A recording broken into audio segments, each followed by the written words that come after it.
New national guidelines for the treatment of early pregnancy loss have been published, including an updated definition of recurrent miscarriage.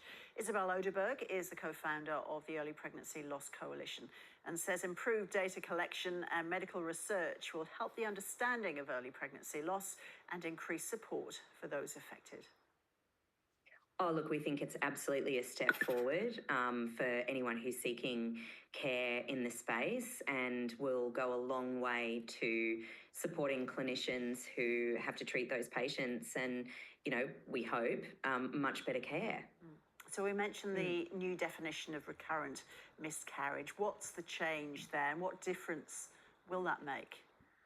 So previously you had to have 3 miscarriages. They had to be in a row with no sort of live pregnancies in between or anything like that. And it was very, very restrictive. It's now been changed to miscarriages. And that's really important because it brings us in line with the international best practice.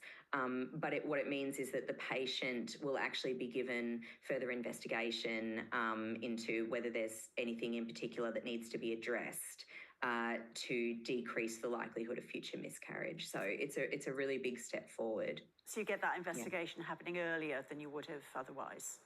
Correct, yeah. And how common is early pregnancy loss in Australia?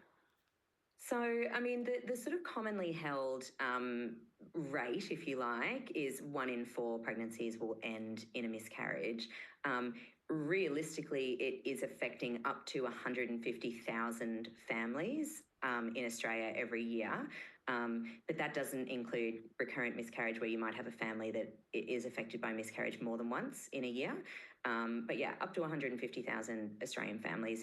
Everyone knows someone who is touched in some way by miscarriage, whether it's their own journey or whether it's the journey of a family member, a friend, a co-worker. Everyone is touched in some way by miscarriage. And these sorts of cultural and practical changes have just been far too long in coming. And we're so glad that we have such amazing partners across the sector who are making these changes a reality.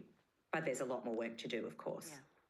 Isabelle, I was sorry to hear that you had 7 miscarriages. Happily, you have 2 children, but endured 7 miscarriages. What was your experience of how that awful experience was handled?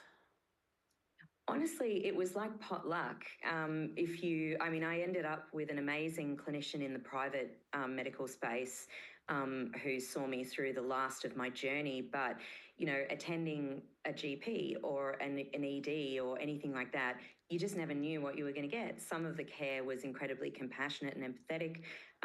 Some of the care left a lot to be desired. And that's part of the problem. When I wrote my book, and interviewed people from across Australia who had experienced loss, it was far too easy and straightforward to find people who had experienced care that was lacking in a multitude of ways. And it just shouldn't be that easy to find those sorts of examples. And that's what led me to, co-found the Early Pregnancy Loss Coalition. And we really have a lot of hope going forward that the sort of work that we're doing will affect people at a fundamental level, because if you are grieving an early pregnancy loss, there are so many different ways that can be compounded by care that is lacking, empathy that is lacking, and sometimes it comes from your family, your friends, your co-workers, or your clinician. So there's a lot of cultural changes that need to happen in addition to the more practical medical and physiological care changes that need to happen. And if you need information or support, you can reach out to Red Nose Australia, the Pink Elephant Support Network, Bears of Hope, or your local health provider. And for more resources, head to miscarriageaustralia.com.au.